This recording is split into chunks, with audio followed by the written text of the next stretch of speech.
Hey, are you free? Welcome to my very first episode. Before you dive in, just a heads up. You're about to hear me say like a lot. And I started editing them out and I got about 12 minutes in. And then I said, you know what? Screw it. This podcast isn't about perfection. It's about being real. And I'm learning as I go. So consider this your permission slip to show up messy too.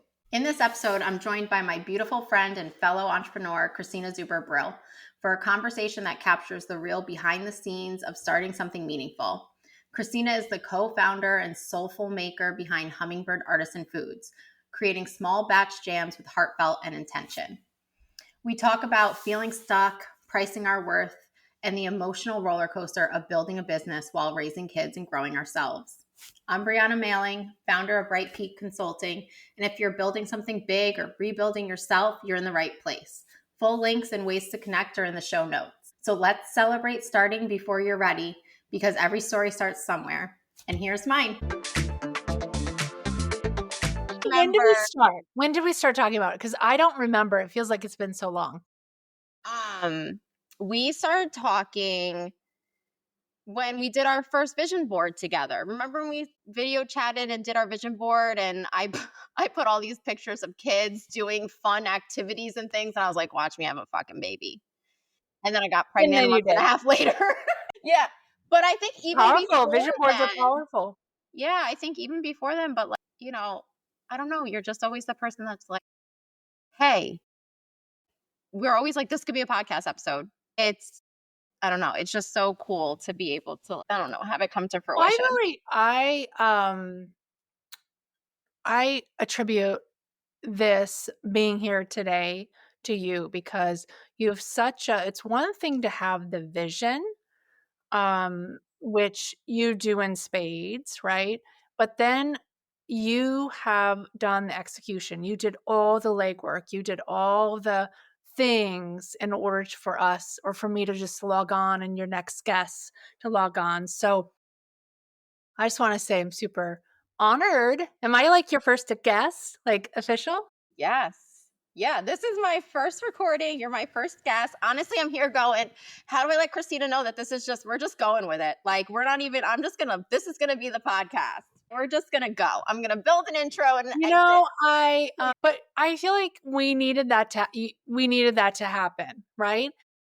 Because one can get stuck. I was on, had my therapy appointment earlier today. Blessed therapist, right? We bless them. So I was reminded that I am on the Myers-Briggs type indicator. I'm a high J, which likes to have things organized and calendared and planned. And to balance me out, I surround myself with a lot of people who are P perceiving, right? So they just are more spontaneous, go with it, because sometimes you just have to get unstuck and just do it and kind of figure it out as you go, or at least that's what I believe anyways. I'm so glad you just kind of took the ball and ran with it, because I'm kind of in the thick of things with the farmers markets right now. So it needed to be done. Yeah. So I'm focusing on you, by the way. It's easy when you have people that believe in you. It's easy when there's people cheerleading you on, and having you be there with me. And I think a year ago, I tried to start it and I wasn't ready. I wasn't ready. It was a dream. Yeah. We knew it. We had to put it back on the back burner. Yeah. I wasn't ready. And I just remember letting go. I was like, I'm gonna fucking do it. I'm going to do it. It's like now or never. Like it was the same decision of like, gonna spend 6 months growing your business and really fucking commit to it, or spend 6 months in the job market. Mm-hmm. And it's like, okay, no, we're just going to do both. We're going to do both. Figure it out. Stop fucking complaining. Hear myself complaining to people and feeling like I'd be like, girl, all you're doing is complaining. You're like, hear what your response would be on the other end. Yes, but like still couldn't stop myself. So I don't know. Getting unstuck. That should be an episode, right? How do you get unstuck? I mean, that's what I'm trying to build my coaching business around too, is I keep trying to tell myself I'm not an expert. It's like, no, I have been getting myself unstuck my entire life. I've been down and feeling like I can't get forward and I can't do anything. And then I springboard and somewhat of an addiction, quit a job, find something else, move a house, break up with a boyfriend, leave my family, get back with my family. That I sounds feel familiar to my story. Like, go to California, then go to New York, and then, oh, by the way, we're just going to move back Midwest to start a Minnesota. business. All right. So you and I talked about we're going to get into our business side, starting a business and what it was like. And so I'm so excited we had just time to digest because I wrote down some notes. You know, I'm not a journaler, but I wrote down some shit. And I was just like, holy crap, I'm recording my first episode. I wrote down that it's so much fun, but it's so like nervous and anxious. It's like when you build a training and you know it's going to go well. And it's the first time you're standing up in front of your people and like Do they're you know all it's going to go well? Like, I feel like that wasn't my experience. I felt like I didn't know how it would go. when you're standing up in front of people training. No, or launching the business. Or if I'm preparing for a training when I was back in my first career, yeah, the more I trained the same subject, it was less of that kind of fear. The first time it was around probably just wanting it to go a certain way, wanting the participants to get something out of it. But launching my business, at least for me, was like, holy shit. Even though people had tasted our jam and our product, you were an early adopter, right? Like, Love it. I still didn't feel confident in that. I do now, right? But at then I felt very exposing. Girl, Yeah. when you're saying this, I'm like, this is the first time right now in this moment. In this moment, I feel I've been trying to convince myself, but in this moment, I'm like, this shit's gonna go well. This right here is gonna go well. What the fuck it looks like, I have no idea. But I feel like it's the first time in this last 30 minutes that I'm like, wow. Because you're right. Starting a business, no, absolutely no. I'm like, Brie, Mhm. you are lying to yourself. You don't deserve this. Why would you Why do would this? they There's come to other me? people out there in the market. Right. What are you thinking? Why do people Right. need you? What makes you special? Yeah. And then the judgment, Yeah. Yeah. For the sure. outside judgment. For sure. Yeah. No, that shit's hard. I mean, I think there's a place for kind of fake it till you make it, like where you have to give yourself that I can do it, because otherwise you'll never. I don't believe that I would have gotten unstuck or moved if I felt there wasn't something bigger on offer for me, if that makes any sense. I I feel like know, I'm using a I lot of know you you. and So should and yeah, all it this makes language that we don't usually use, but there has to be some innate drive, I think, to compel you to wanna go go into entrepreneurship. yes, yes. And for me though, I think as you're saying this, I'm like, I think your and my drive was different. I can hear you saying you had this belief very early on in your product and what you were selling, and there was that huge belief in it. For me, I feel like it was desperation. Mm. My drive was Bryanna, you are not mentally healthy enough to go back into the workforce. You need to heal from the shit. Mhm. Your anger needs to go away, and you don't have a choice. You have to make this happen. There's no way you're going back and going back into corporate or working for the man or like whatever. So like for even even over the last couple of months, I've been like, you're not going That's kinda back. why the Get your shit podcast, right? together. Yeah, yeah, because you don't wanna have to go back into working for so you gotta so it's that you gotta figure it out. Yes. Yeah. You got to figure it out with all the emotions that are still happening. Right. Because I feel like that's where a lot of my work has been with growing a business is believing that I deserve it, believing that I deserve the money that comes with it. And that goes so deep, like rewriting my money script. I've been working with someone to help walk me through rewriting that because what I have right now is not beautiful. It's not balanced. Like learning new language. Yes, yes, there we go. Words matter, just like they do for our kids, which we'll get to, but words matter, what we tell ourselves, right? Yeah. Well, do you remember when I do distinctly, where I was in the car picking up my daughter from preschool and I was trying to figure out the price for what the jams would go for and having such a hard time saying the number, right? It's just that confidence like, no, actually, it's not just a single fruit. It's not filled with pectin and sugar. You're actually getting a real quality product and being able to stand behind that number. Initially, that was super scary. The first market, will anyone pay this dollar amount for it? And now I feel, I mean, right, 3 seasons in, I'm like, oh no, you're getting a good deal actually. But I remember talking with you about that and you helping me kind of just pretty much increase the price. I think I would have undersold it. And it's so funny, by the way, because I'm not somebody that would typically like I wouldn't buy off the shelf a $15 jam, but I will fucking spend the money all day because, well, first of all, I know you and I know how it comes and I love it. But I'm like, it is worth it. Like the way my taste buds, the way it brings so much joy to my body. I'm like, sometimes I'm like, that was a great therapy session. You know what I mean? So So yeah. people will say the same thing about sessions with you though.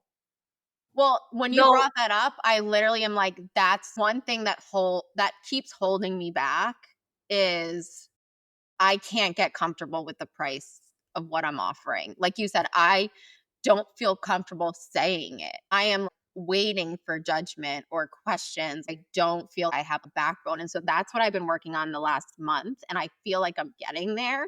And I Mhm. feel like this platform and what I'm creating is helping me with that. And honestly, I'm surprised sometimes. I'm starting with a new client and I get nervous that they're not going to walk away with anything. I still get so nervous. And then when we end and it's like, they say to me, oh my God, this went better than I thought. And I'm like, thank God. But I'm like, I should know that. I want to get to a place where I'm comfortable knowing that when me and a client decide to get into a coaching container and build that relationship and that partnership, that they will walk away braver, lighter, more in love with themselves, more in love with their life. And really believe that as long as they're willing to do the work, you have to be willing to show up. I think that can be a real want for you. I don't know if you can control it though, like what they get out of it is really what, and you know how this stuff works. It's a seed that you've planted today that this client may it might bloom or germinate months down the line. So I mean, I think you're going to, just like I have been over the course of farmers markets after farmers markets. And Chris has commented, like, you are so much more confident now when you talk about the product. I don't doubt you're going to get there. It's And been then, so nice to just be around others like you who are growing, like just even just you. It's nice to be around you, like, and talk about our goals and talk about the experience. And like, I still remember when we were like creating goals yes, yeah. for your business, like, and how your dream of what you wanted to do and what you wanted to create, and like really trying to narrow that down. And I remember how scared you were, but you also were like, I can absolutely do this. Like, this can definitely be met. Like, you like grabbed onto it and you were like, no, this is what I'm committing to. This is what I'm doing. And then watching you do all those things. And like, I just like seeing you at the farmers markets, watching you submit and be part of these fairs. Like, I'm like, nothing feels better than cheerleading your people on. Oh, yeah. Well, I think that has for sure added a layer to our friendship, right? Knowing that because going into business can be super daunting and lonely, right? We're in two completely separate fields. And had we not had, and that's really, again, you setting up those weekly calls, you literally said, okay, every week. So you just need a Bryanna in your life just to get it done. You just need a friend that's like, hi, hello, hey, are you free? You talk about how that came up. Right? Well, I'll just say from my experience, you have been a lifeline, right? So we live in 2 different states now. And really, a lifeline in business, a lifeline in relationships, a lifeline in motherhood, friendship. So, it's such a comfort to know that I could literally pick up the phone and literally say, hey, are you free? And trust that you would say back, nope, but I am in 20 minutes. Nope, I got 20 minutes for you right now. I'm in the car. And know that that was an honest answer, right? That you felt like you were taking care of your needs. You weren't, acquiescing because I called, et cetera, et cetera. So for me, the phone, hey, are you free? That's literally what we said to each other. Dude, you want to know what this just brought up for me? About how our friendship has healed this part of me that believed she wasn't good enough because she didn't show up for people like when I was a child. And right? Like, I'm not being a good enough sister. I'm not being a good enough daughter. Like, I'm not showing up the way that I should show up for others. And this relationship healed me to start believing that like I can. And I think this relationship and my friendships have been such a safe place for me to like believe in myself again, that like, no, I can show up for people and I can be there for people and I can be there for people who I want to and who I want to rebuild relationships for. And I want to go through that messy and crazy rebuild and stuff. And so, but that belief in self that I am good enough, that I can show up for people and that I know how to, that's been very healing for me. That's the first time I've heard that. Me too. I feel like I laugh. It's such a cackle. Please edit. I'm like, girl, me too. It just came to me as you were talking. I was like, oh, you've healed my soul. Like, it was so. Makes me want to cry. That's beautiful. It is. To have that. You have shown up in so many ways. Like, to the point where Chris has actually said everybody needs a Bryanna in their life. Like, no, they don't get it. They don't get one. Only me. And I think that's like why I love coaching, because I do enjoy showing up for people in a place where like I can listen and like I learn. I feel like what I'm good at is putting dots together. Yes. Like in people's stories. I don't know how I do it. Something that just like, I think I'm tapping into that intuition. And like, especially in my coaching and my friendships, my family might be a little harder, but like, I feel like my daughter has helped me have to turn on like the gut. Like, what is your gut telling you? What's your intuition telling you? What are you being called to do? Like, and just all of that. Like, I just want to get in. I want to get into regaining my intuition through podcasts. All right, guys. Christina and I just took a break to try to figure out logistics. Now we're back. So, all right. So, sticking to the business subject, nailed it. What, like, if you had to go back, right, and share with your younger self 3 years ago, like, what advice would you give yourself? What would you give me now? What advice would you give me now? I feel like as I'm in that space you were a couple of years ago. Just do it. Just do it. So there's a time and a space for business plans and to do some planning. And that, in my mind, can keep people stuck. The other advice I received that I thought was helpful was, once you're 75% there, launch. Right? So if you think the products, in my case, it's, a consumer product, is there, launch it. Don't wait till 100%, because you'll never be perfect. I really thought that once I launched the business that I would just be running the business. And then I realized how naive that was. Now, 3 years later, so I wish I had started earlier, because I would have more We're time, frankly. We're time. It's just do it. Like I'm like, there's so much like emotional work that goes into like removing the high achiever, the perfectionist. Like we're so used to, for me, working for a company, building a product, creating a launch plan, launching the product, executing it. But like there's this project plan of things that happen. And I feel like we're always in business trying to fight against that. But there's a project plan. But let's just do it. But there's a plan. But now that we have our own businesses and I'm an entrepreneur, like I don't have anyone else to answer to. So I'm just fighting my own brain going, but you need a plan. You need to get it right. You need to read it 3 million times.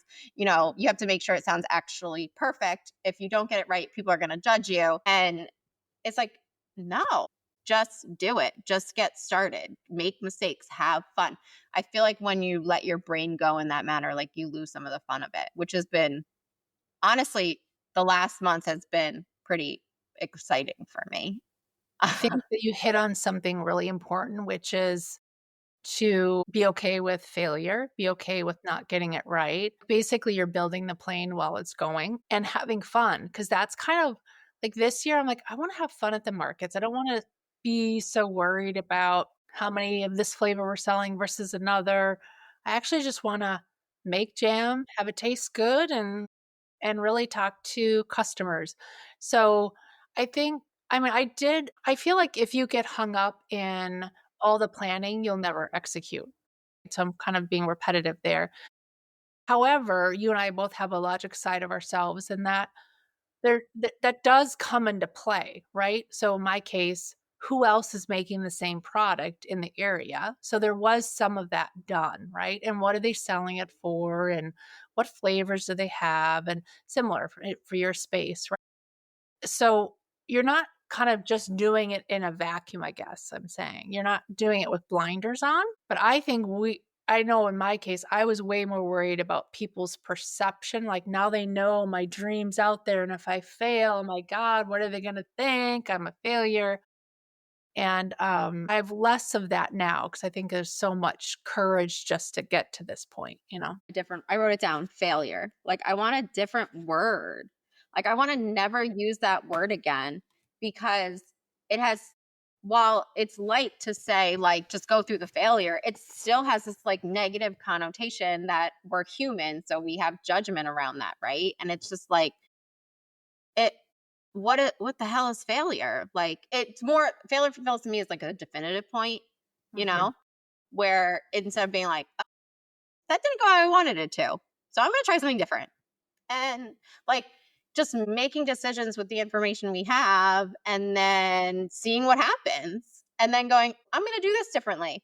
I think that was so hard for me to say. I just started telling people the name of the podcast, and you and I have known it for a very long time, right?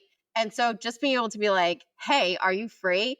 And like, that's the one thing that stayed consistent. I have to let myself go, how is this going to go? Yeah, I say this is what the podcast is going to be about, but who freaking knows? Like, I don't want to get so stuck on it. I want to be able to trust my intuition and trust my gut and follow the logic. Like, there's logic there. I was talking to someone yesterday and they said, what's your LFG? And I was like, my what? They're like, what does your logic tell you? What does your fear tell you? And what does your gut tell you? Because that means let's fucking go. But that's exactly what you're talking about is you do need the logic. Like, Yes. and you need to know, okay, so I do need to, I have to have a website. I have to have a place for people to buy it. There's definitely some foundational pieces that I need to get together in order for even myself to feel comfortable to launch. Those things exist, right? Your brand, your marketing, those are very important. And so what's my logic tell me? What's fear telling me so I can tell it to take a back seat or like, thank you, right? Like just acknowledging it. And then what's that gut telling you? And I was like, I keep going like, let's fucking go. Let's fucking go. I love it. Yeah. So, God, there's so much I want to say on this subject. well, let's do this. Yeah. Oh, on let's fucking go. Or just the starting a business in general, because it's just, yeah. So what else you got? So that Well, what I was thinking is that we can wrap up. I mean, you and I are going to have so much time to talk and we're going to have so many little pieces. But I think like, what would be like one good final kind of question or thought that like brings us and brings it home and wraps it up? What would you think? About today's conversation? Yeah, like what's a good question for us to like digest that would help us kind of bring this episode to a close? What's keeping you stuck is coming to mind. What's keeping you stuck? What's Or, keeping you stuck in your or business, Christina? yeah, good point. I heard something that kind of resonated, which is if we're holding on to, I mean, kind of all in the same vein, right? Like if you're holding on to the past, you're not living in the present, right? If you're wanting things to constantly be how they were, you're not letting go to let new things come into your life, right? I think for me, it's nervousness around my bandwidth and time. Like we talked about that. Like I work, we have families, we're launching a business. So I think knowing that like I look at it as like a gas pedal. So when do I put on the gas? And you've seen me in the business, I put it on too hard, too fast.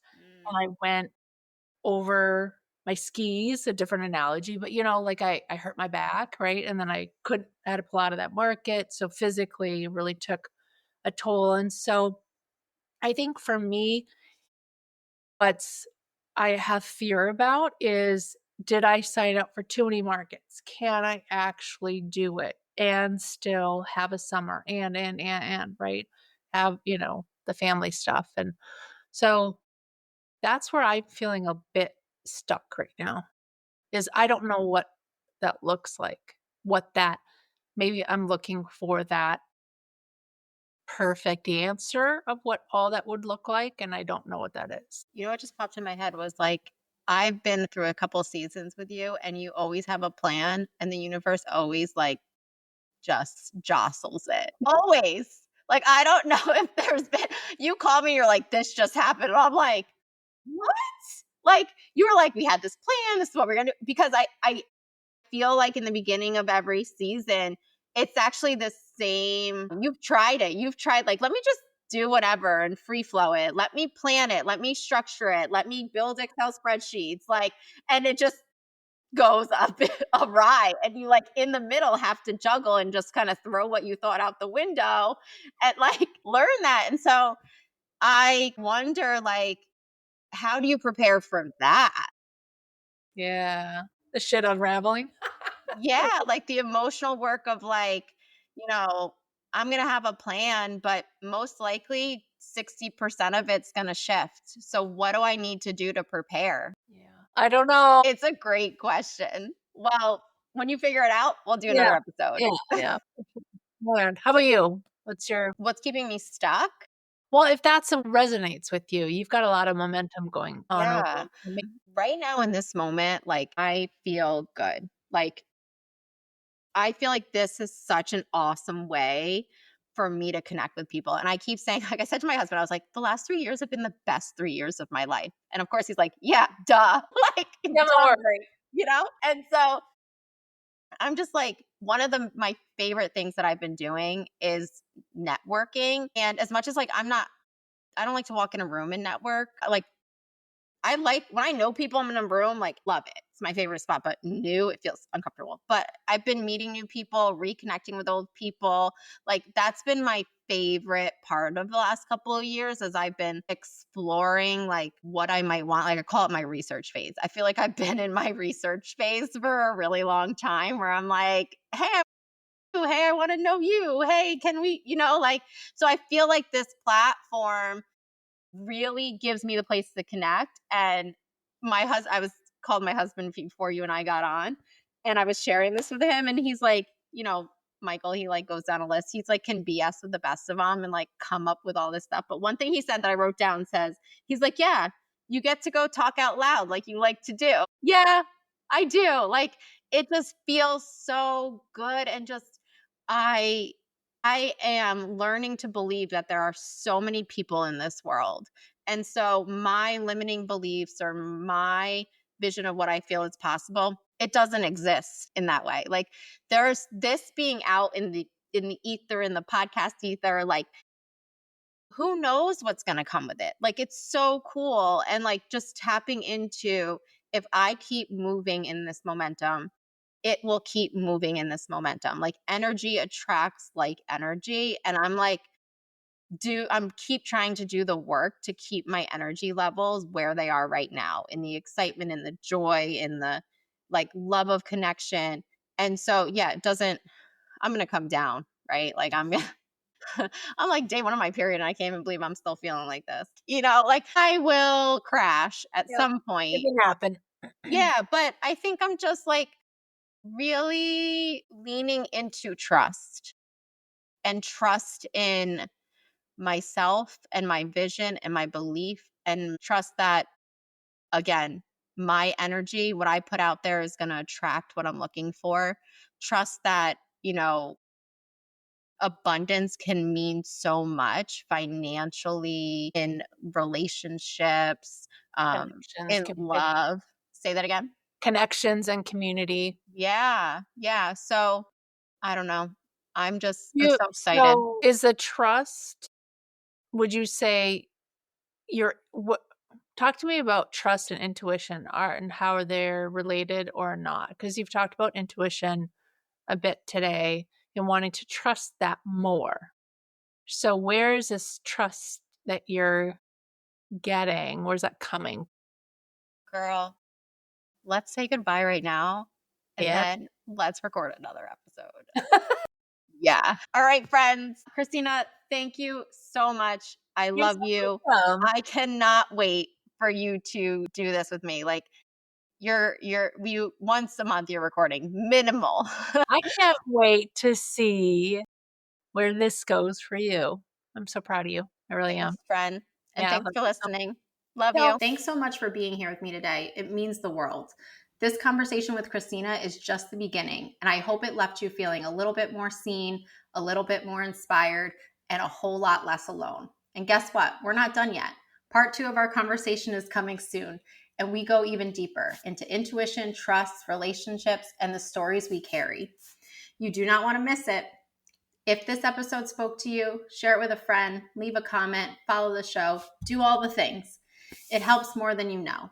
Until next time, thank you for listening, and thank you for being a part of this with me. I can't wait to keep going, growing, learning, and showing up together. Bye, friends.